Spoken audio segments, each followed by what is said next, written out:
گفته میشه اگه جنگ‌هایی که در 100 سال گذشته اتفاق افتاده بر سر نفت بوده، جنگ‌هایی که در 100 سال آینده اتفاق میفته بر سر آب خواهد بود. گزارش سازمان امنیت جهانی آب که به وسیله اداره مدیریت اطلاعات ملی آمریکا تهیه شده، تا چندی پیش جزو اطلاعات محرمانه بود. توی این گزارش پیش بینی شده که در آینده بیشتر درگیری‌های منطقه‌ای بر سر آب اتفاق خواهد افتاد. نقشه‌ای که در این گزارش دیده میشه، منابع موجود آب رو در گذشته و آینده نشون میده. نکته هشدار دهنده در این نقشه، قسمت‌های بزرگی از خاورمیانه است که تا سال 2025 در شرایط حاد و بحرانی از نظر منابع آبی خواهد بود. با تمام اینها، ناحیه کوچیکی توی این منطقه وجود داره که از بحران آب در امان خواهد بود. در این برنامه به مدیریت آب در اسرائیل میپردازیم و اینکه چطور توی یکی از خشک‌ترین مناطق دنیا این کشور تونسته کویرش رو به یک منطقه حاصلخیز تبدیل کنه و به عنوان یک ابرقدرت آب به شمار بیاد. من فرشاد متقی توی این برنامه از رپورتاج تلاش میکنم تا ببینم این کشور چطور زیرساختاش رو توسعه داده تا به اندازه کافی آب برای کشاورزی، صنعت و جمعیت رو به رشدش تأمین کنه. با من باشید تا با هم به جنوب و کویر خشکش بریم و از اونجا به دشت‌های ساحلیش در غرب، به مناطق مرتفعش در شرق و شمال و در آخر سفر به پایتختش اورشلیم بریم.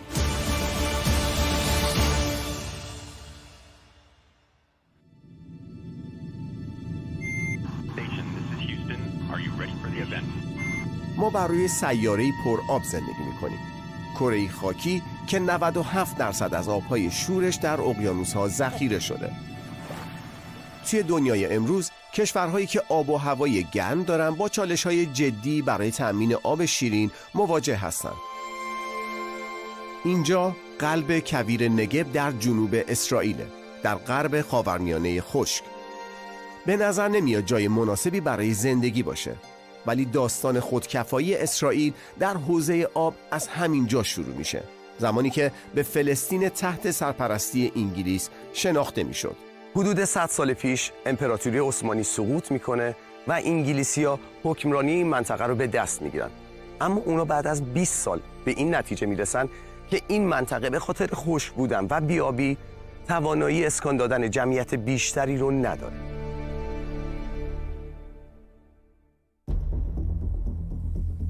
انگلیسی‌ها سهمیه سالانه محدودی رو برای مهاجرت یهودیان به این ناحیه تعیین کرده بودند.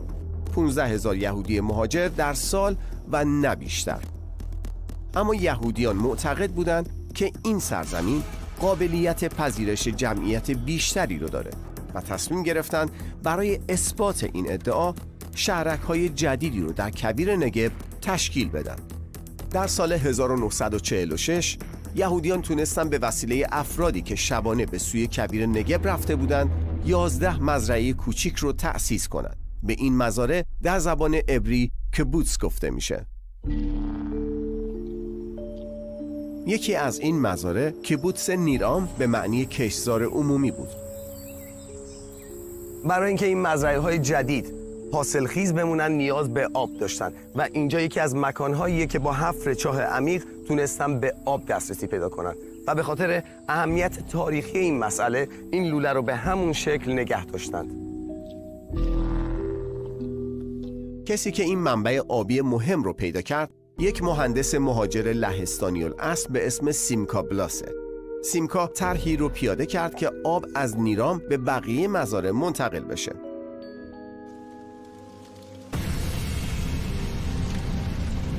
در جنگ جهانی دوم در سال 1945 شهر لندن در انگلستان بارها توسط آلمان نازی بمباران شد.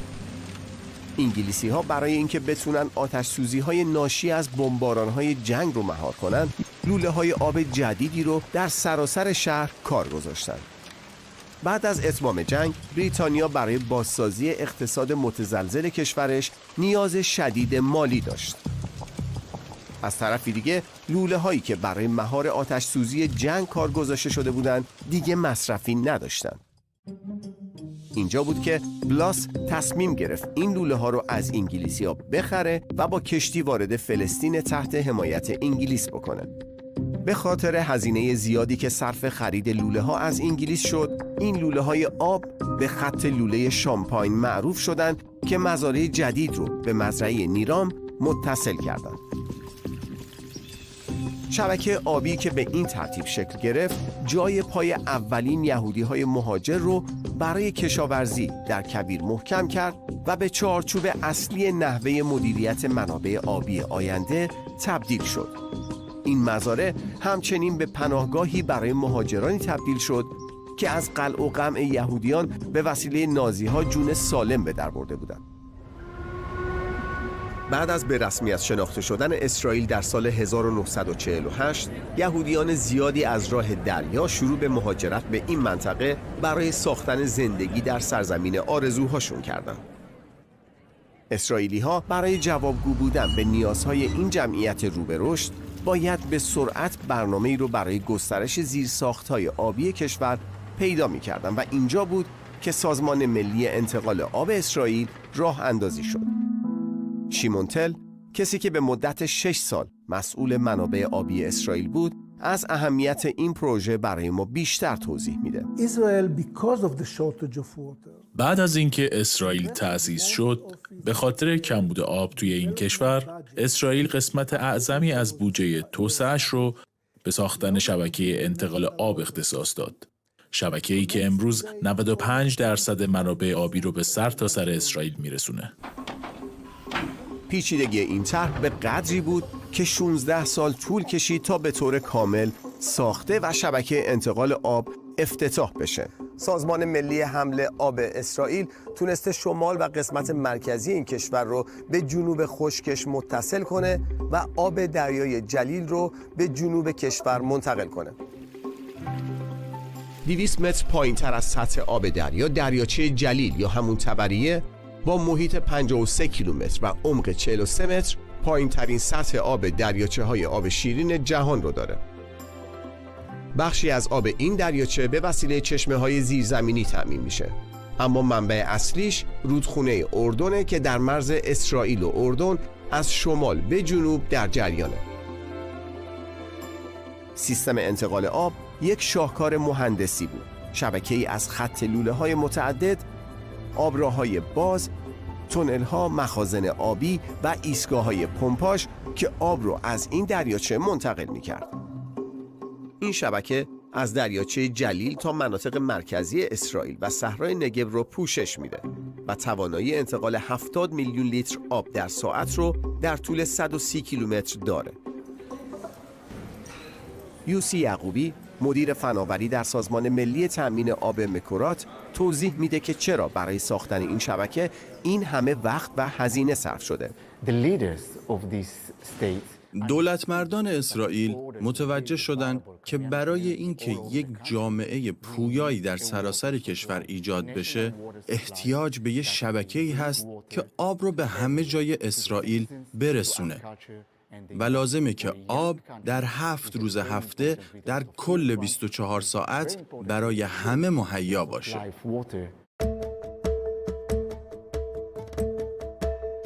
یکی از طراحان پیشتاز سازمان ملی حمل آب اختراعی کرد که تأثیر بسزایی در صنعت کشاورزی داشت، نه تنها تو کشور اسرائیل بلکه در سراسر دنیا. مبتکر این طرح هم سیمکا بلاس بود که در بین هموطنان زمان خودش به مرد آب اسرائیل معروف شده بود. سیمکا بلاس در مصاحبه‌ای در سال 1978 توضیح میده که جرقه این کشف چطور به وجود اومد. من یک بار چشمم به یک سری درخت افتاد که در طول یک نرده رشد کرده بودند. یکیشون به طرز شگفت‌انگیزی بزرگتر از بقیه بود. اینجا بود که من متوجه نشتی لوله آبی شدم که از کنار این درخت رد می شد. بلاس به صورت کاملا تصادفی راه حلی برای مشکلات کشاورزی پیدا کرده بود و بلافاصله به فکر مزایای این نوع آبیاری افتاد. شیوه آبیاری که سیمکابلاس اختراع کرد در جهان به اسم آبیاری قطره‌ای مرسوم شد. توی این نوع آبیاری آب به مقدار کم و به صورت قطره‌ای از طریق سوراخ‌های کوچک در لوله به ریشه گیاهان ریخته میشه. وقتی نتی باراک به سیمکابلاس معرفی شد، کشاورز جوانی بود که توی یکی از کیبوتزها در کویر کار میکرد. در سال 1965 با سیمکابلاس که آبیاری قطره‌ای رو اختراع کرد آشنا شدیم. ما ایده اونو پسندیدیم. البته خیلی‌ها بهش محل نذاشتن. اونا باور نداشتن که با آبیاری قطره‌ای بشه کشاورزی کرد. و ما یه خانواده کوچیک کشاورز بودیم که وضع خوبی نداشتیم. آب نداشتیم و وضعیت خاک مزرعه خیلی بد بود. برای همین دنبال راهی بودیم که بتونه برای پیشرفت در فعالیتامون بهمون کمک کنه. ما تصمیم گرفتیم که روش سیگما بلاس رو امتحان کنیم و شرکت نتافیم رو راه انداختیم. در همون سال اول ما سیستم آبیاری قطره‌ای رو پیاده کردیم. اون موقع کشت هلو و زردآلو و گلابی می‌کردیم. نتایجی که به دست آوردیم خارق‌العاده بود. محصول تقریباً 2 برابر شد، به طوری که مدیر مزرعه یه روز هممون رو صدا زد و گفت ما باید این شیوه آبیاری رو مثل یه راز پیش خودمون نگه داریم و به کسی نگیم. ولی البته ما به حرفش گوش ندادیم. در حال حاضر نتافیم یه شرکت جهانیه. ما این سیستم آبیاری رو به 110 کشور جهان فروختیم. ما 17 تا تأسیسات تولیدی با 28 شرکت زیر مجموعه داریم که به کشاورزای سرتاسر دنیا کمک می‌کنیم که با آب کمتر محصول بیشتری تولید کنند. در اوایل ما فقط با مزارعی که در نواحی خشک اسرائیل بودن همکاری می‌کردیم، ولی خیلی زود متوجه شدیم که این شیوه آبیاری با هر آب و هوا و شرایط خاکی سازگاره و میتونه تولید محصول رو به صورت چشمگیری افزایش بده. در حالی که آبیاری قطره‌ای شیوه جدیدی رو برای کاهش مصرف آب معرفی کرد، دولت اسرائیل قوانین جدیدی رو برای مصرف آب وضع کرد. یکی از این اقدامات مهمی که ما در دهه 50 اتخاذ کردیم، قانون آب بود. طبق این قانون، آب متعلق به دولته. هیچ شهروندی در هیچ کجای اسرائیل حق مالکیت آب رو نداره. حتی اگه دریاچه جلیل هم جزو ملک و املاک شما باشه، آب دریاچه متعلق به دولت اسرائیله. این اساس داستان موفقیت ما در زمینه آب در طول زمانه. تجربه شخصی من اینه که کمبود آب در جهان به دلیل سوء مدیریت در این بخشه. کشوری که از زیرساخت‌های آبیش مراقبت میکنه، کشوریه که به فکر شهروندانشه.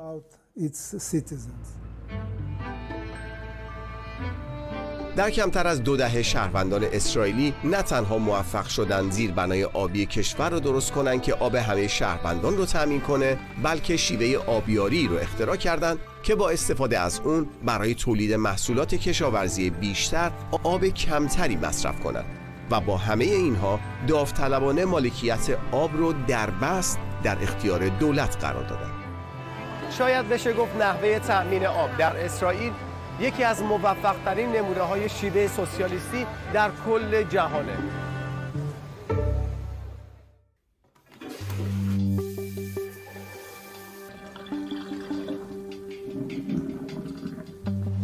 اسرائیل تونسته آب رو برای تمام کشورش فراهم کنه، هم برای جمعیت در حال رشدش و هم برای مصارف کشاورزیش. ولی برای پساب و فاضلاب‌هاش چه کار کرده؟ استفاده بهینه از فاضلاب کار دیگه‌ای بود که اسرائیلی‌ها به مهارت‌های خودشون در مدیریت آب اضافه کردند. اما قبل از اون باید از یکی از اشتباهاتشون درس عبرت می‌گرفتن. این سد 60 سال پیش ساخته شد تا آب سیل رو در دریاچه‌ای جمع کنه. آبی که پشت این سد جمع می‌شد میتونست برای آبیاری زمین‌های کشاورزی به کار بیاد. علاوه بر اون، مردم فکر می‌کردن آب دریاچه میتونه باعث رشد حیات وحش بشه و همینطور یک محیط تفریحی رو برای مردم شهر یروحام در کویر نگب ایجاد کنه. اما این طرح شکست خورد. با نفوذ آبهای سمی که در استخرهای نزدیک این دریاچه وجود داشت، آب آلوده و دریاچه به یک مرداب تبدیل شد. مشکل وقتی حل شد که یک تأسیسات تصفیه فاضلاب در نزدیکی این دریاچه ساخته شد که آب رو تصفیه کرد و این منطقه دوباره زنده شد. شهرک یوروهام الان یک پارک تفریحی داره و از آب دریاچه برای آبیاری فضاهای عمومی استفاده میشه. دریاچه وسط کویر، کل منطقه یورخام مثل یک اکوسیستم بسته میمونه که با بازیافت پساب و فاضلاب آب تصفیه شده ای رو تحویل میده که باعث رونق این منطقه شده. اسرائیلی ها از این تجربه درس گرفتن و این راه حل رو در مناطق دیگه اسرائیل پیاده کردن. از بازیافت و تصفیه آب مصرف شده و فاضلاب در یک مقیاس سراسری با کارآمدی بسیار بالایی در اسرائیل استقبال شده. تل آویو، یک کلان شهر شلوغ در ساحل شرقی مدیترانه، با اقلیم و حال و هوایی شبیه جنوب کالیفرنیا. زندگی توی این شهر و شهرستان‌های اطرافش طرفداران زیادی در بین اسرائیلی ها داره. این ناحیه محل سکونت میلیون ها شهرونده و این یعنی تولید فاضلاب بیشتر.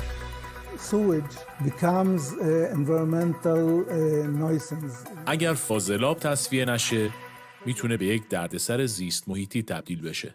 پس هر جوری که شده باید تصفیهش کرد. پس چرا اونقدر تصفیهش نکنیم که بشه ازش دوباره استفاده کرد؟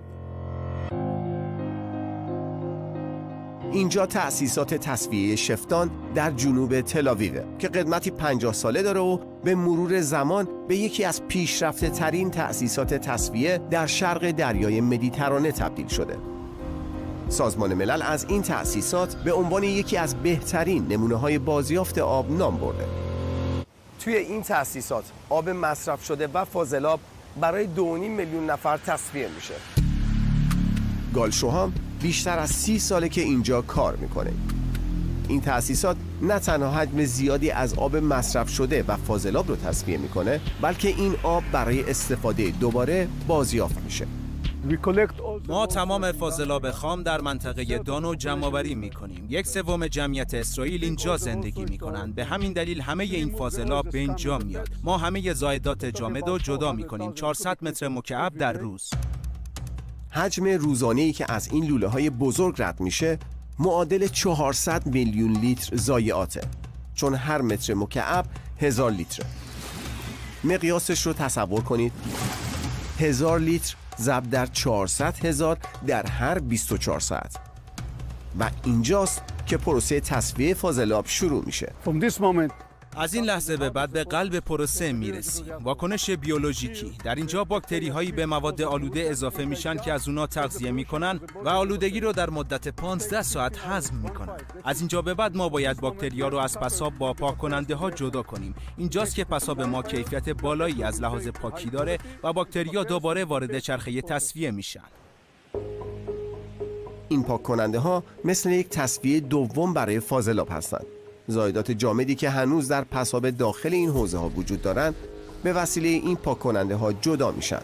مقدار کمی از این زائدات به عنوان زباله دفن میشن، ولی قسمت عمده‌ای از اونها تبدیل به کود درجه 1 میشه که به طور رایگان در اختیار کشاورزان گذاشته میشه. در اینجا گال با استفاده از این ماکت یکی از قسمت‌های قابل توجه این پروسه رو برامون توضیح میده. در این مرحله این پساب در واقع آب با کیفیت بالاست، اما ما به دنبال بهترین کیفیت هستیم. پس آبا رو دوباره به زمین برمیگردونیم که این یک ویژگی منحصر به فرد این تأسیساته. هیچ کجای دیگه در دنیا این کار انجام نمیشه. خب اینجا میتونید ببینید که چطوری آب نیمه تصفیه شده رو به زمین برمیگردونیم. ما اینجا بر روی یک تپه عظیم شنی بین ریشنلتسیون و اشتاد ایستادیم و 52 تا مثل این برای پر کردن این آبگیرا داریم. آب از این آبگیرا وارد زمین میشه. این پروسه بین 3 ماه تا 1 سال طول میکشه. بعد دوباره اونو به عنوان آب تصفیه شده قابل شرب پمپاژ میکنیم و از این آب بدون هیچ محدودیتی در مزارع کشاورزیمون استفاده میکنیم. راه حل ساده‌ای به نظر میاد. استفاده از خواص طبیعی شن و ماسه برای تصفیه آب. واقعاً شگفت آوره که چطوری این آب مصرف شده با استفاده از پروسه باکتری‌های طبیعی و شن تصفیه و زائدات و ویروس‌ها و آلودگی‌هاش گرفته میشه تا دوباره ازش مثل یک آب پاکیزه استفاده بشه. اگه این آب با آب شرب مقایسه کنید هیچ تفاوتی نخواهد داشت و میشه ازش برای آبیاری استفاده کرد. امروز ما 70% آب کشاورزی در سراسر کشور رو از آب فاضلابی که اینجا تصفیه میشه تامین میکنیم. میشه گفت تقریباً تمام آب تصفیه شده برای بخش کشاورزی به کار گرفته میشه و قسمت قابل توجهی از اون که تقریباً 60% برای آبیاری مزارع، به خصوص آبیاری مزارع صحرای نگب استفاده میشه. توی اسرائیل آب تصفیه شده به اندازه آب منابع طبیعی ارزشمنده. استفاده از آب تصفیه شده برای کشاورزی این معنی رو میده که آب شیرین منابع طبیعی میتونه در جای دیگه به استفاده بهتری برسه. در کل 86% آب مصرفی در اسرائیل تصفیه میشه. هدف اینه که این مقدار به 90% هم برسه. بعد از اسرائیل، اسپانیا مقام دوم رو در تصفیه فاضلاب با 20% تصفیه داره. در آمریکا این مقدار فقط 10% که تفاوت زیادی رو نشون میده. همه دارن در مورد کمبود آب در جهان اخطار میدن. خیلی‌ها شاید ندونن که 70% آبی که ما مصرف میکنیم و یا حتی در برخی از کشورها 80% آبی که مصرف میشه فقط برای کشاورزیه و 20% باقی مانده برای مصارفی مثل شستشو، پخت و پز و غیره استفاده میشه. اینجا در کیبوتس هاتزریم، جایی که نتافیم و آبیاری قطره‌ای از اونجا شروع شد، مصرف بهینه آب از اهمیت خاصی برای مردم برخورداره. ببینین آب عامل بسیار مهمیه و به همین دلیل قیمتی که برای اون پرداخت میشه بر حسب هر واحد آبه. ما یه سری قوانین داریم. قانون شماره 1، ما یه سهمیه آب داریم که نمیتونیم بیشتر از اون استفاده کنیم و شماره 2، ما باید برای آب پول بدیم. کلاً برای هر قطره آب باید قیمتی پرداخت بشه. پرداخت هزینه آب تأثیر مستقیمی روی تصمیم گیری کشاورزان برای کاشت محصول داره. اوایل ما در کیبوتس هاتزریم تقریباً همه چی میکاشتیم: پنبه، سیب زمینی، چغندر، خیار، فلفل سبز و خرما، همینطور انواع سیب، هلو، زردآلو و گلابی. ولی خب ما این روزا فقط توی مزرعه‌مون جوجوبا میکاریم.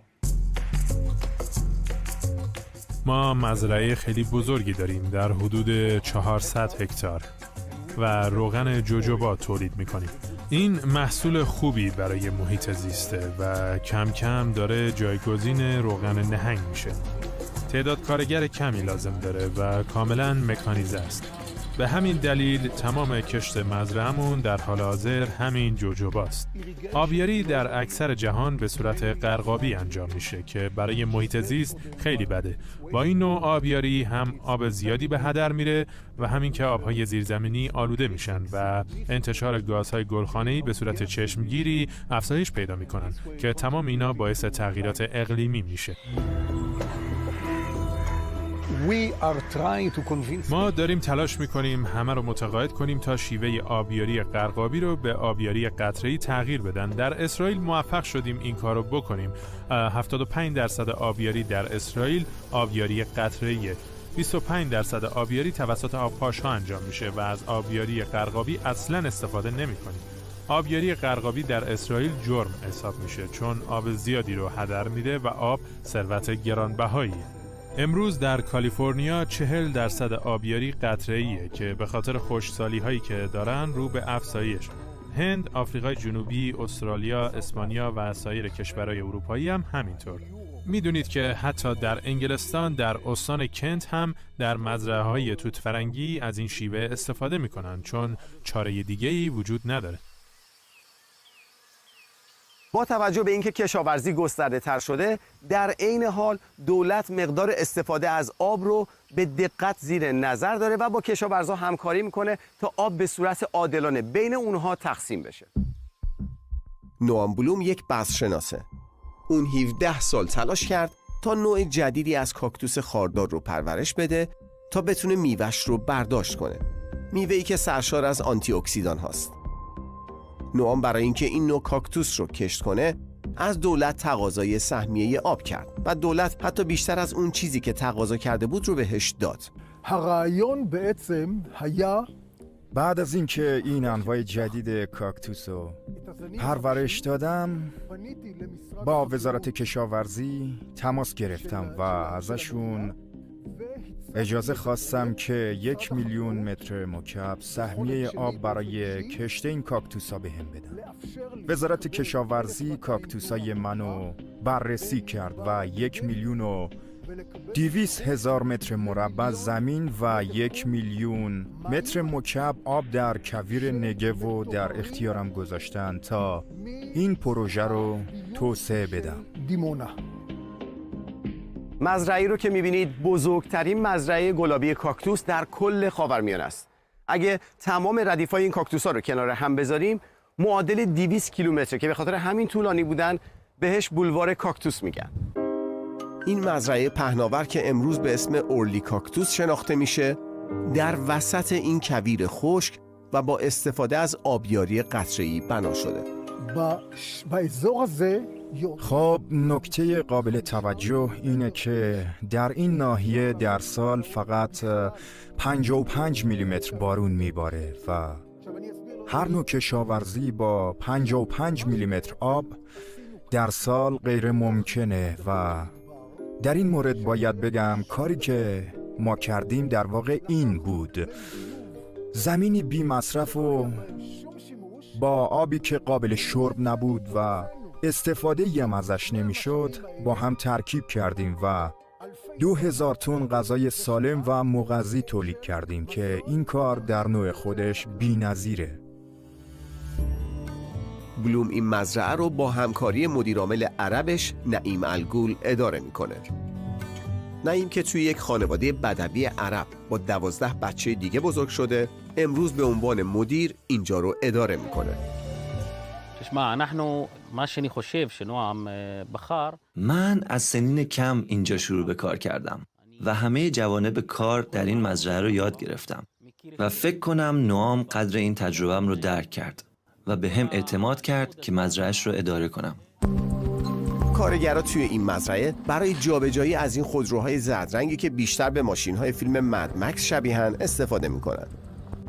لباس‌ها و ابزاری هم که استفاده میکنن بیشتر آدمو یاد این فیلم میندازه. הקקטוסים فصل برداشت محصول در این منطقه از اسرائیل 10 ماه از سال از ماه ژوئن تا ماه آوریله، در حالی که درختای معمولی کاکتوس فقط 1 ماه در سال میوه میدن. یعنی به نسبت درختای معمولی کاکتوس ما 9 ماه بیشتر محصول برداشت میکنیم. برای بسته‌بندی میوه ها در اوج فصل برداشت از کارگرانی استفاده میشه که اکثرا توی این فصل از خارج از اسرائیل میاد. محصول این مزرعه که وسط یه بیابون خشک و برهوت قرار گرفته نه تنها بازار اسرائیل رو اشباع میکنه بلکه به کشورهای اروپایی هم صادر میشه. مزرعه کاکتوس اورلی به صورت رسمی در بازار برای این محصول به ثبت رسیده. درآمد خوبی که از فروش این محصول به دست میاد به مزرعه داران این امکان رو میده که محصولات دیگه‌ای رو هم از کاکتوس ها تولید کنند. אנחנו ניתן ליין ما یک سری محصولات جدید برای فروش در سوپرمارکت ها خواهیم داشت که همشون از مشتقات این کاکتوس ها هستن و هر کدومشون به نوعی سهم بسزایی در سلامتی انسان دارن. این پودر میوه است که معادل 2 تا میوه کاکتوسه. برای تولید این پودر میوه رو از طریق منجمد کردن خشک میکنیم، اما کیفیت مواد غذاییش 100% معادل خود میوهشه و امتیاز پودرش در اینه که تاریخ مصرفش خیلی طولانی تر از خود میوهشه. به گفته بلوم این پودر کاکتوس میتونه باعث کاهش کلسترول، کارکرد سالم کبد و کاهش بیماری فراموشی در افراد مسن بشه. من به محصولاتی که داریم افتخار میکنم. کار ما فقط بسته‌بندی این جعبه ها و فرستادنش به سوپرمارکت ها نیست، چون ما همیشه در حال تولید فراورده های جدید هستیم. نوام پشت توسعه این نوآوری هاست. تکنولوژی کشاورزی همیشه در حال توسعه است و پرورش این کاکتوس ها خیلی برای سلامتی مفیده. استفاده از شاخه‌های کاکتوس به عنوان جایگزینی خوراکی جزو برنامه‌های آینده این مزرعه است که به گفته بلوم میتونه برای مقابله با دیابت هم مفید باشه. به عنوان نمونه استفاده دوباره از آب مصرف شده و همچنین کمک‌های دولتی باعث شکوفایی این نوآوری شده و این قسمت از بیابون خوش رو به سرزمینی سرسبز تبدیل کرده. خب الان داریم سوار این جیب میشیم تا بریم به مرز لبنان، به یکی از سرچشمه‌های رودخونه اردن و دریاچه جلیل، همون آبی که به کویر نگب منتقل میشه. این قسمت از شمال اسرائیل درست نقطه مقابل قسمت خشک جنوبیشه. اینجا آب به مراتب بیشتره. برای رسیدن به تپه ها باید از وسط این حوضچه‌های پرورش ماهی عبور کنیم.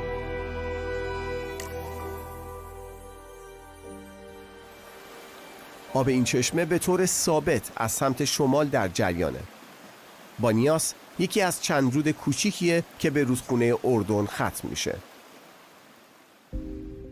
اینجا هم رود دن نام داره که باز هم به رودخونه اردن سرازیر میشه. این منطقه سرشار از زندگی و زمینهای پر رونق و مختلف کشاورزی. به قدری سرسبزه که به راحتی میشه اون رو با روستاهای سرسبز انگلستان اشتباه گرفت. ولی با وجود این سرسبزی و منابع آبی، آبیاری قطره‌ای همه جا به چشم میخوره. گریپ فروت، پرتقال، لیمو و مرکباتی که آب زیادی مصرف میکنن با این لوله هایی که به دقت کار گذاشته شدن تغذیه میشن. تعجب میکنم که حتی موز هم اینجا پیدا میشه. میوه های تشنه از این نوع معمولاً در مناطق پرباران استوایی رشد میکنن. باورش خیلی سخته که تو اسرائیل هستیم، یک کشور خشک و بیابونی. اینجا که به نظر میاد وسط جنگلیم. هر محصولی که فکرشو میکنید تو این کشور میشه پیدا کرد. نمیشه به اسرائیل سفر کرد و از تنش‌های تاریخی بین این کشور و همسایه‌هاش حرفی نزد. ارتفاعات جولان در مرز اسرائیل و لبنان. این منطقه مینگذاری شده ناشی از درگیری‌های تاریخی اسرائیل با کشورهای همجواره. اینجا توی بلندی‌های جولان هستیم، جایی که یکی از سرچشمه‌های آبی رودخونه‌های اسرائیل قرار داره. توی سال 1964 سوریه سعی کرد تا مسیر این سرچشمه رو عوض کنه. سوریه با محدود کردن منابع آبی اسرائیل قصد داشت اونا رو تحت فشار قرار بده.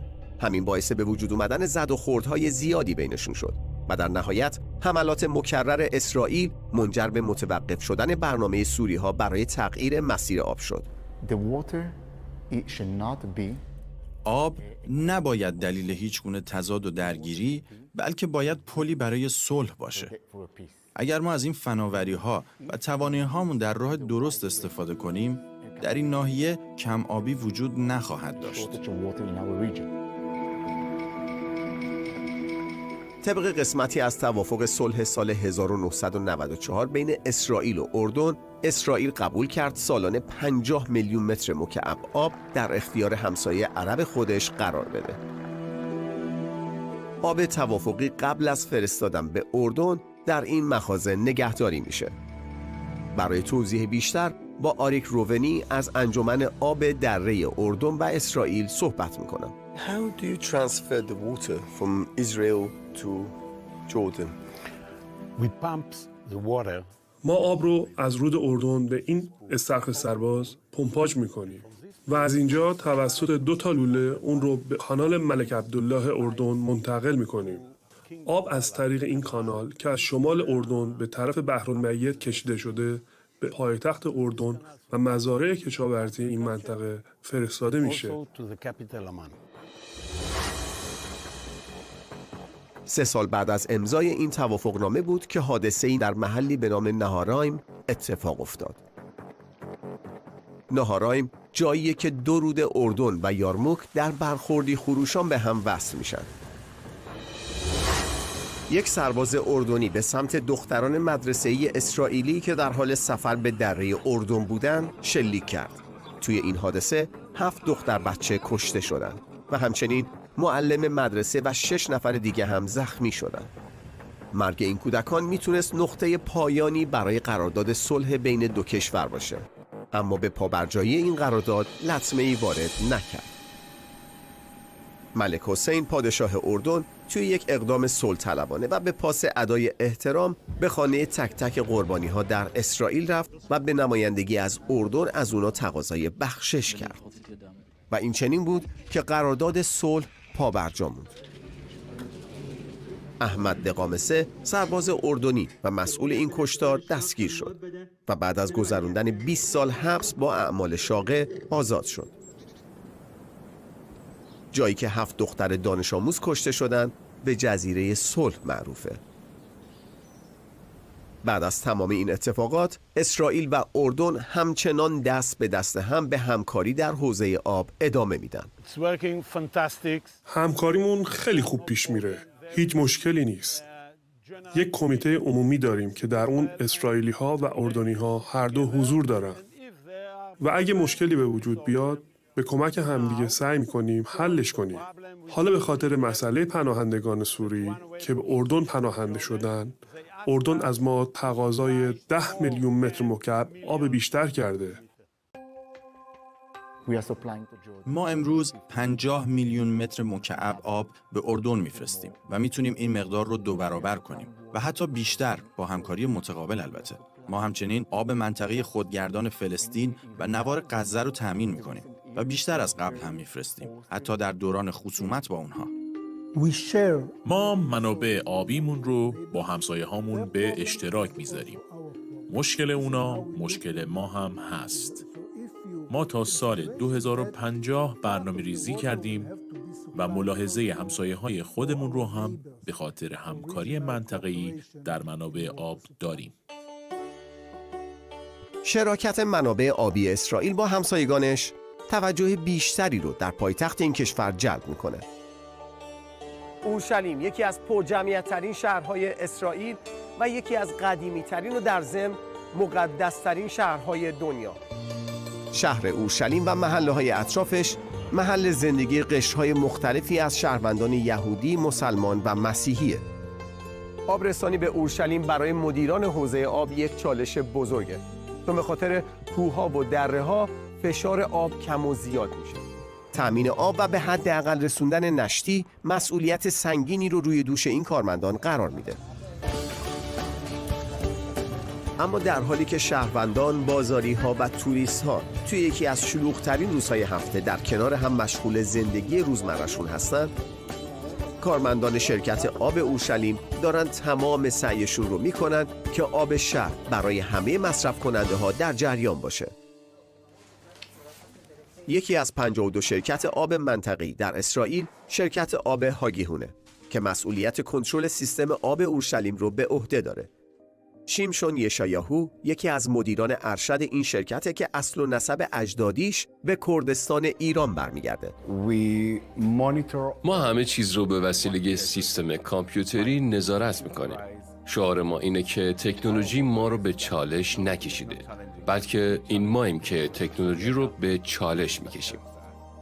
این شرکت یک مرکز خدمات 24 ساعته داره که 7 روز هفته و در تمام طول سال کار میکنه.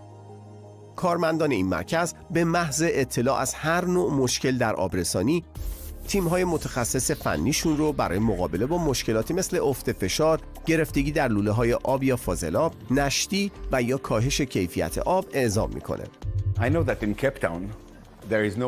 میدونم که کم آبی در کیپ تاون به خاطر این بود که 60% آب لوله کشی نشت میکرد. در لندن 40% و در آمریکا میانگین نشت در لوله ها 20%. اما در اورشلیم ما میزان نشت آب رو به 6% رسوندیم و این نشون میده که ما کارمون رو به خوبی انجام میدیم. شهروندان اورشلیم همه روزه به مشارکت در کمک به شرکت هاگیهون در مقابله با مشکلات سیستم آبی این شهر تشویق میشن. شهروندان اورشلیمی اگه نشت آب داشته باشن و خودشون نتونن این مشکل رو برطرف کنن، اپلیکیشنی وجود داره که با فشار دادن یه دکمه میتونن از محل نشتی عکس بگیرن و به شرکت مربوطه بفرستن و اونها با فرستادن متخصصینشون در کمتر از 2 ساعت به این مشکل رسیدگی میکنن. محلی که در اونجا آب نشتی داشته باشه به صورت اتوماتیک توسط این اپ شناسایی میشه. مشتری نشت رو که میبینه اپش رو روشن میکنه، از نشت آب عکس میگیره و در چند ثانیه شرکت آب از موقعیت دقیق جغرافیایی نشت آب و نحوه نشت اون مطلع میشه. طبق قرارداد کیفیت خدماتی که ما با مصرف کننده داریم، موظف هستیم به محل نشت آب برسیم و مشکل رو هرچه سریعتر برطرف کنیم. دلیل دیگه کم بودن نشتی آب اینه که لوله‌های قدیمی این شهر دائما در حال عوض شدنه. هیچ لوله آبی که بیشتر از 40 سال عمرش باشه در اورشلیم وجود نداره و ما اینطوری از کیفیت زیرساختاری آبمون نگهداری میکنیم. سازمان ملی آبرسانی اسرائیل مکورات به اندازه شرکت هاگیهون در کم بودن میزان نشتی آب شهرت داره. ما در حدود 95% چرخه آب در اسرائیل رو پوشش میدیم. البته ما آب رو فقط به دروازه شهر میرسونیم، نه به داخل خونه ها. آبرسانی داخل شهرها توسط شرکت‌های محلیه که انجام میشه. نشت آب موضوع مهمیه و ما اون رو خیلی کاهش دادیم. میزان نشت آب برای ما کمتر از 3%. این مقدار آبی که درآمد نداره کمترین مقدار در جهانه. چرا؟ به خاطر اندازه‌گیری‌هایی که می‌کنیم، به خاطر نظارتی که داریم، به خاطر کمتر کردن فشار آب و به خاطر سرمایه‌گذاری در زیرساخت‌هامون. یعنی استفاده از فناوری، مهندسی و مدیریت منابع آبمون. آب بدون درآمد به آبی گفته میشه که هدر میره و نمیشه مصرف کننده رو براش شارژ کرد. توی اسرائیل همه باید قیمت واقعی آبشون رو پرداخت کنن. هر خانوار در اسرائیل یه سهمیه اصلی آب با قیمت حداقل دریافت میکنه و اگه شما میخواین که آب بیشتری استفاده کنید و باغچه هاتون رو آب بدین یا مثلا استخر داشته باشین، باید قیمت بیشتری بپردازین. یه قیمت گذاری متفاوت هم برای کشاورزی و صنعت وجود داره و یه قیمت گذاری دیگه برای استفاده از آب تصفیه شده. اما به هر صورت شما برای هر قطره آب پول پرداخت میکنین و متراژ داره. یوری اسکور، سخنگوی سازمان آب اسرائیل، مدیریت آب توی این کشور رو برنامه ریزی میکنه. اسرائیل همچنان در پایین نگه داشتن قیمت آب از خیلی از کشورهای دیگه جهان جلوتره. در فرانسه، آلمان، سوئد یا سوئیس و اینطور کشورها شاید قیمت آب ارزونتر باشه، ولی اونها مشکلات ما رو در کمبود منابع طبیعی آب ندارن. خیلی مهمه که تعرفه ها بر اساس هزینه واقعی آب باشه.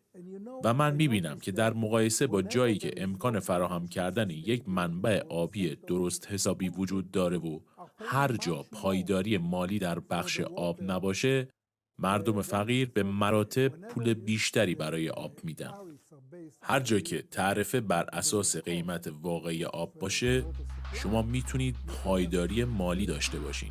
این یعنی شما میتونید سیستم آبتون و منابع جدیدی رو برای آب توسعه بدید. تعرفه های واقعی باعث میشن که شرکت های آب در اسرائیل بتونن امکانات کافی رو برای کنترل نشت آب فراهم کنن.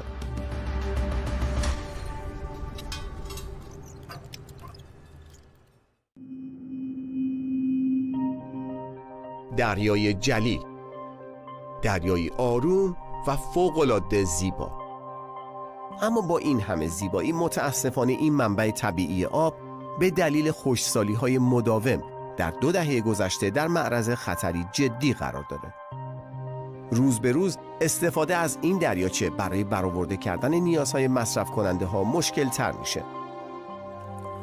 سطح آب دریاچه به دلیل خشکسالی به طور قابل توجهی پایین اومده و اگه آب از این هم پایین تر بره، شوری آب انقدر زیاد خواهد شد که دیگه قابل آشامیدن نخواهد بود.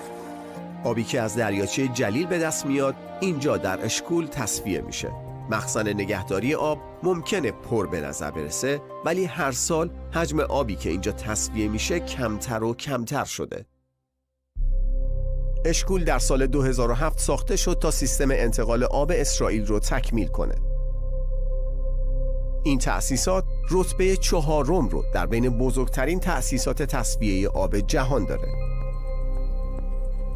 یواو بارکای آربل مهندس ارشد تصفیه آب در اینجاست. ما هر قطره آبی که از دریاچه جلیل استخراج می‌کنیم اینجا تصفیه می‌کنیم. آبی که از دریاچه جلیل استخراج می‌کنیم رو از عمق 215 متری پایین‌تر از سطح دریا پمپاژ و به اینجا منتقل می‌کنیم که 147 متر بالاتر از سطح دریاست. در واقع این آب به ارتفاع 350 متری بالاتر از سطح دریا آورده میشه تا از فیلترها رد بشه و تبدیل به آب با کیفیت بسیار بالا بشه.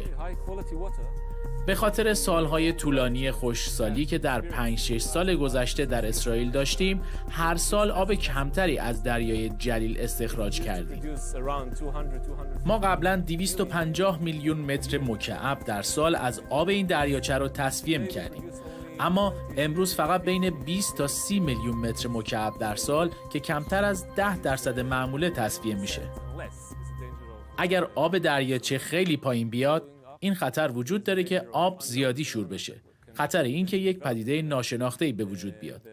چون ما واقعا نمیدونیم چه اتفاقی میفته اگه سطح آب از یه حداقلی کمتر بشه. تعمیراتی که در این ایستگاه انجام میشه برای جلوگیری و برطرف کردن مشکلاتی که ممکنه پیش بیاد.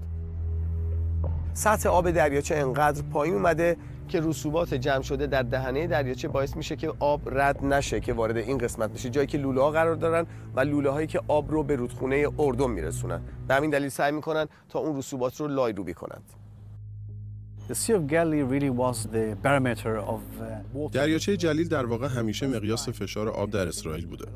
برای اولین بار در 100 سال گذشته در شمال کشور، جایی که دریاچه جلیل هست، کم‌آبی داشتیم و آبی که از دریاچه تبخیر شده از آبی که وارد شده بیشتر بوده.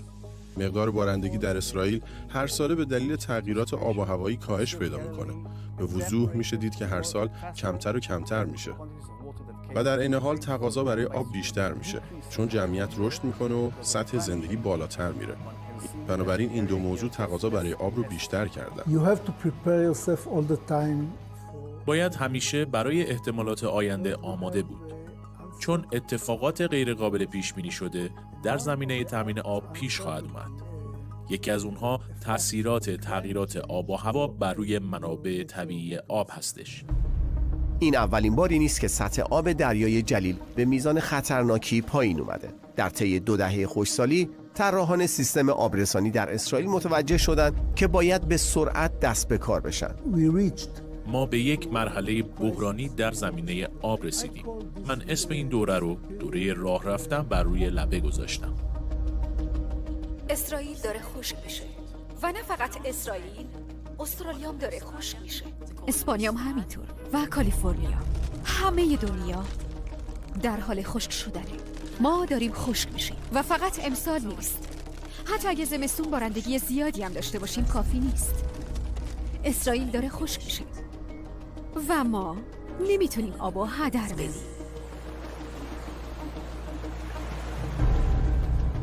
دولت باید در ابعاد بزرگتری فکر میکرد.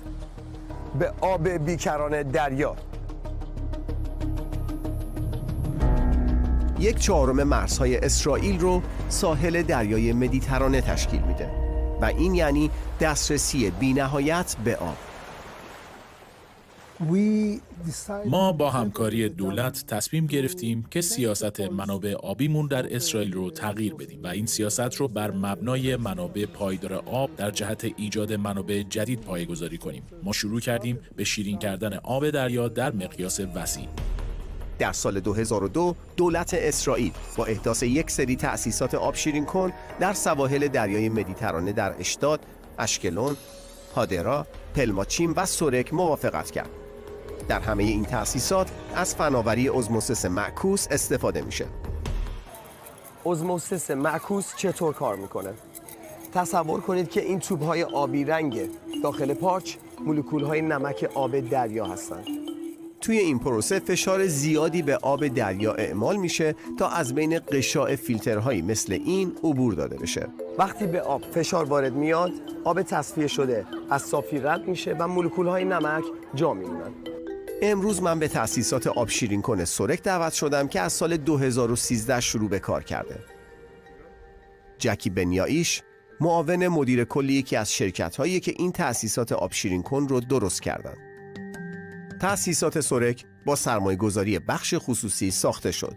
کنسرسیومی که این تأسیسات رو میسازه و اداره میکنه آب آشامیدنی رو که اینجا تولید میشه به دولت اسرائیل میفروشه. حجم آب شوری که توی این تأسیسات به آب شیرین تبدیل میشه میتونه در عرض 5 تا 6 روز حجم ورزشگاه فوتبال آزادی رو با آب زلال پر کنه. آب دریا از فاصله 3.5 کیلومتری به تأسیسات آب شیرین کن پمپاژ میشه. آب دریا از طریق 2 تا لوله به این اندازه و از زیر زمین وارد تأسیسات آب شیرین کن میشه. وقتی که آب دریا به محل تصفیه رسید، هر گونه ذرات و زائدات ازش گرفته میشه و به آب پاکتر و خالصتری تبدیل میشه. حتی ماهی ها هم نمیتونن از این نقطه به بعد رو رد بشن. آب پاکیزه شده بعد پمپ میشه برای انجام بقیه پروسه. اینجا فیلترهایی که نمک رو از آب جدا میکنن رو نگهداری میکنن. تهیه هر کدوم از این فیلترها $400 هزینه برمیداره که داخل این سیلندرهای فشار نصب میشه. بعد آب دریا از این فیلترها با فشار خیلی بالا عبور داده میشه و در نهایت آب فیلتر شده و خالص به دست میاد. صدایی که از این دستگاه تولید میشه به قدری گوشخراشه که امکان ایستادن در اینجا وجود نداره. و در آخر این پروسه نمکزدایی، چون همه مواد معدنی آب از بین رفته، مواد معدنی مثل کربنات کلسیم بهش اضافه میشه و اینجا برای اولین بار حاصل این همه زحمت رو امتحان میکنیم. به سلامتی. Cheers. Nice. سلامتی. Really nice. 40 دقیقه پیش این آب توی دریا بود. بعد از 40 دقیقه تبدیل شده به آب آشامیدنی. این آب اگه توی بطری بهم میدادن من شاید متوجه نمیشم که آبه، چون دقیقاً مزه آب معدنی میده که توی بطری میخرید. خیلی سرد نیست. دقیقاً فکر کنم دمای آبی که تو دریا بوده، ولی کاملا قابل نوشیدنه و شما اصلا متوجه نمیشید که این آب دریاست. به سلامتی. سهم تأسیسات سرک 1/4 آبیه که از شیرین کردن آب دریا در اسرائیل تولید میشه. سرک هر سال 150 میلیون متر مکعب آب تولید میکنه و کل آب شیرینی که از آب دریا در اسرائیل تولید میشه 660 میلیون متر مکعب در سال. تأسیسات آب شیرین کن برای اسرائیل نقشی کاملا حیاتی دارند. ما در شرایط بسیار بد خشکسالی قرار گرفته بودیم. اگر این دستگاه نبودن، ما با کم آبی شدیدی مواجه می شدیم. دستگاه‌های آب شیرین کن دریا سال هاست که مورد استفاده هستند، ولی تنها همین اواخر از لحاظ اقتصادی مغروم به صرفه شدند. در ابتدا از نمکزدایی حرارتی شروع شد. پروسه‌ای که آب دریا رو اول منجمد می‌کردن و با حرارت دادن به آب قابل شرب تبدیل می‌کردن. ولی طعم خوبی نداشت و چون انرژی زیادی براش مصرف می‌شد، از لحاظ قیمتی گرون تموم می‌شد. بعدها بود که تکنولوژی‌های جدیدی پیش اومد. یکیش در زمینه تکنولوژی قشایی بود که ارزان‌تره. سیستم کوچیکیه ولی حجم زیادی از آب رو تولید می‌کنه. ما اینجا 2000 تا مخزن فشار داریم که هر کدومشون 8 قشای 16 اینچی دارن. آبی که فقط در تأسیسات سرک تولید میشه معادل آب جاری سالانه یکی از رودهاییه که رودخونه دان رو تغذیه میکنه. در مقایسه با قیمتی که برای آب داشتیم، در دهه 90 قیمت هر متر مکعب آب $1 بود، ولی الان $0.5. مسلمه که استخراج آب خالص محصولات جانبی رو هم به وجود میاره، مثل حجم زیادی از آب نمک که باید دوباره وارد دریا بشه. این مسئله مهمی در تمام جهانه. در اسرائیل اونقدر حاد نیست، چون ما سواحل شنی داریم و زندگی دریایی غنی و مرجانی مانند دریای سرخ نداریم. وقتی آب دریا رو از قشاها عبور میدیم، با برگردوندنش به دریا در واقع آب دریا رو 2 برابر شورتر کردیم. ما همه تلاشمون رو میکنیم که این آبی رو که 1700 متر دورتر به دریا میریزیم رقیق کنیم. یک سیستم پخش برای رقیق شدن آب شور وجود داره که کمترین صدمه رو به زیست دریایی وارد میکنه. در ضمن ما یک دستگاه تصفیه هم داریم که آب رو قبل از اینکه به دریا ریخته بشه از رسوبات آهنی پاک میکنه. توسعه دستگاه‌های آب شیرین کن در کنار دریای مدیترانه سهم بزرگی در امنیت آبی اسرائیل داشته، به خصوص در دوره‌های طولانی خشکسالی. این آب شیرین کن‌ها نه تنها راه حل خوبی برای افزایش تقاضای آب بودند، بلکه راه نجاتی برای دریاچه جلیل هم خواهند بود. ما داریم این خط لوله رو که آب رو از شبکه ملی آب وصل میکنه میسازیم. به این ترتیب آب بیشتری که توسط دستگاه‌های آب شیرین درست شده به داخل دریاچه ریخته میشه تا کمبود آب دریاچه که به خاطر خشکسالی رخ داده جبران بشه. نمکزدایی آینده آب در اسرائیل، چرا که منبع اصلی این آب تمومی نداره.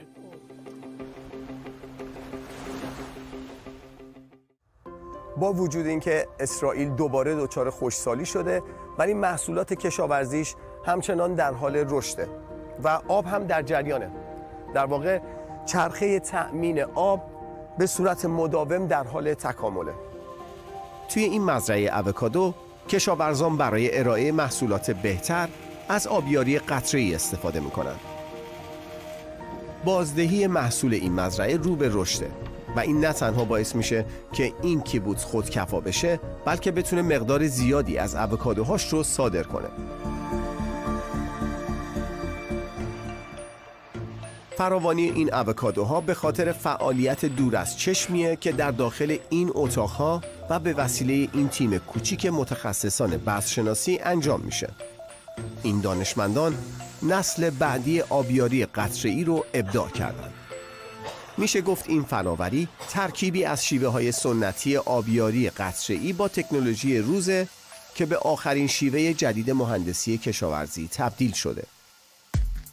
ایسهار گیلاد رئیس بخش توسعه بازرگانی برای کشاورزی دیجیتال در نتافیمه که این پروژه رو مدیریت میکنه. 50 سال پیش آبیاری قطره‌ای مهمترین نوآوری نتافیم بود. حالا ما به این انقلاب دوم در آبیاری قطره‌ای میگیم.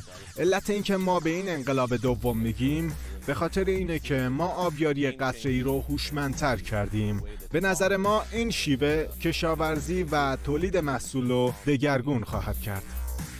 نتافیم این مزرعه رو برای امتحان کردن محصولاتی ساخته که در شرایط اقلیمی متفاوت بار میاد.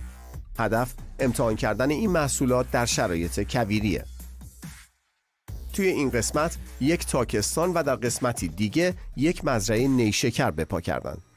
چیزی که برام اینجا خیلی جالب بود این قسمت برنج کاریشه. باورتون میشه؟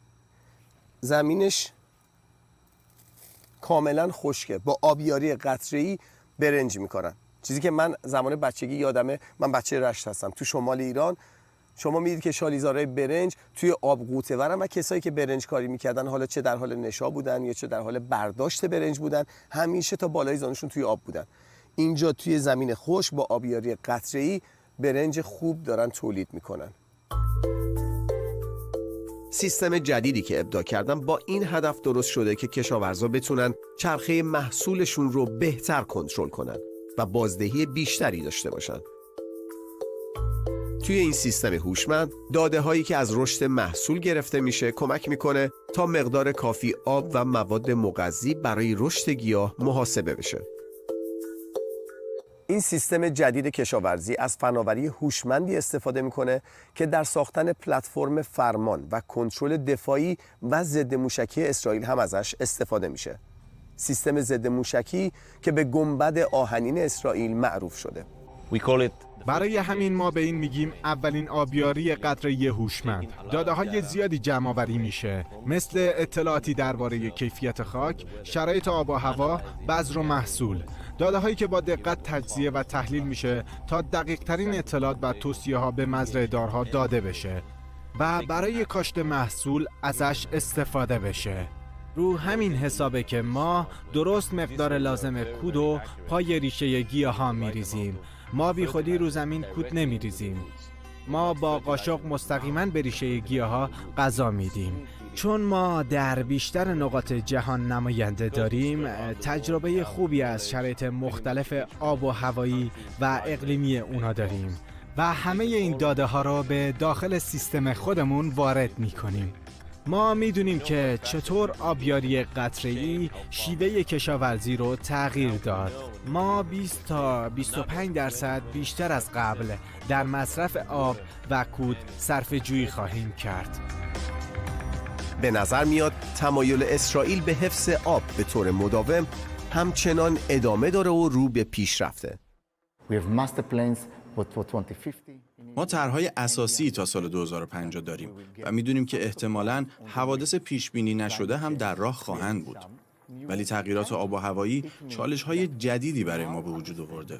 این یعنی که امروز ما باید سرمایه‌گذاریمون رو در زیرساخت‌هامون 2 برابر کنیم تا از عهده مقابله با چالش‌هامون بر بیایم.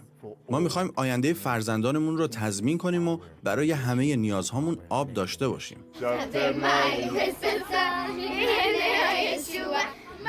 بچه‌های این مدرسه ابتدایی در اورشلیم در حال خوندن سرودی هستند که اولین ریزش بارون زمستونی رو جشن می‌گیره. سرود آب یعنی شادی. در دبستان مقدماتی راشیت اورشلیم به بچه‌های این مدرسه یاد میدن که چطوری توی مزرعه کار کنند. حفاظت از محیط زیست برای این دانش آموزان انقدر مهمه که علاوه بر این مزرعه‌های کوچیک، این گلخونه‌های سبز رو هم درست کردن تا دانش آموزان مهارت‌های کشاورزی و صرفه‌جویی در آب رو هم یاد بگیرن. برای بچه‌ها خیلی جالبه یاد بگیرن که چطور آب رو بازیافت کنن. آبی که پای این گیاه ریخته میشه دوباره و دوباره و دوباره ازش استفاده میشه. علاقه این دانش آموزان به موضوع آب و کشاورزی انقدر زیاده که من مطمئنم چند تاشون از کسانی خواهند بود که در آینده مهندس کشاورزی و دانشمند آب خواهند شد.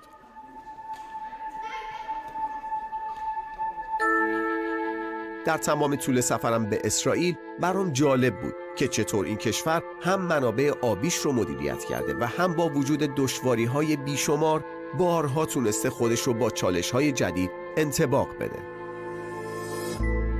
در بین کسانی که طی سفرم باهاشون ملاقات داشتم، اسرائیلی هایی بودن که در گذشته به نحوی با ایران و مشکلات آب در ایران ارتباط داشتند. پروفسور آری ایسار خوب یادشه که تا قبل از پیروزی انقلاب اسلامی ایران مرتباً از تجارب و نوآوری‌های اسرائیل در زمینه منابع آبی بهره می‌برده. اون یک هیدرولوژیست از اورشلیمه که به خاطر خدماتش در زمینه آب جوایز متعددی از دولت اسرائیل دریافت کرده. پروفسور ایسار در دهه‌های 60 و 70 میلادی چند بار به دعوت سازمان غذا و کشاورزی به ایران سفر کرده بود.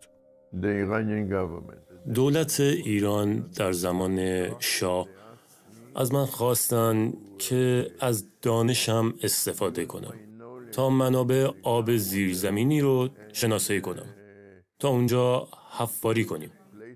ما یه جاهایی رو شناسایی کردیم ولی دستگاه حفاری چاه عمیق نداشتیم.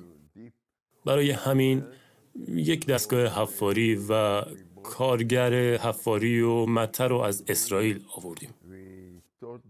ما یاد دادیم که چطوری از این دستگاه حفاری استفاده کنن و اولین چاه‌های آب زیرزمینی در کنار سواحل دریای خزر برپا شد. آب مثل یک ستون فوران کرد. کیفیت خیلی خوبی هم داشت و از کوههای البرز سرازیر شده بود. پروفسور ایسار یک روز که در محل حفاری مشغول کار بود، موفق شد شاه رو اونجا ببینه و این عکسی از اون دیداره. من اونجا بودم که شاهنشاه به اطراف دریای خزر اومده بود. اون من رو دعوت کرد و از من سوالاتی درباره اسرائیل پرسید، درباره مشکلات آب. اون مردی بود که ذهنیت بازی داشت. رابطه اسرائیل با ایران به حفاری هایی که به وسیله آری ایثار انجام شد ختم نمیشه. برای شرکت هایی که دستگاه های آب شیرین کن درست میکنن مثل شرکت IDE تکنولوژی، ایران یکی از اولین مشتری هاشون بود. ما چند تا تأسیسات آب شیرین کن به ایران فروختیم. اول دستگاه‌های کوچیکی بودن که از فناوری حرارتی استفاده می‌کردن. این دستگاه‌ها برای ارتش ایران در بوشهر و در جزیره کیش طراحی شده بود. متاسفانه بعد از سال 1978 دیگه نتونستیم در ایران فعالیتی داشته باشیم. من همیشه یه جای گرمی در قلبم برای مردم ایران دارم. به خاطر ایران بود که ما تونستیم رو پامون وایستیم. ما در اون زمان یه شرکت بسیار نوپا بودیم. ما تا امروز در سراسر جهان 400 دستگاه آب شیرین کن احداث کردیم. اغراق نمی کنم اگر بگم شاید 50 تاشون تو ایران باشن. از دستگاهایی که به ایران فروختیم هنوز داره استفاده میشه. حتی نتافیم پیشگام آبیاری قطره‌ای هم پیوندهایی با ایران داره. قبل از انقلاب ایران یکی از خریدارای عمده ما بود. ما داشتیم یک کارخونه در ایران راه اندازی می کردیم و پروژه های مختلفی در ایران انجام دادیم. پروژه های کشاورزی، فضای سبز. اما متاسفانه همه این همکاری ها بعد از انقلاب قطع شد. ولی ما هنوز امیدواریم یه روزی کشاورزای ایران بتونن دوباره محصول بیشتری با آب کمتر کشت کنن و دوباره مثل قدیم با هم همکاری داشته باشیم. در انتهای سفرم به اسرائیل در بین فواره های تدی پارک در اورشلیم ایستادم و به چند روزی که اینجا بودیم و به کسانی که باهاشون حرف زدیم فکر میکنم. به اینکه بحران آب شوخی بردار نیست، ولی راه حل هایی برای این مشکل بزرگ وجود داره. اون نقشه خوشسالی در سال 2025 از ذهنم پاک نمیشه. اگه به حقیقت بپیونده، زندگی برای میلیون ها نفر غیر ممکن میشه. هرگز فراموش نمی کنم که همونطور که همیشه شنیدیم آب مایه حیاته.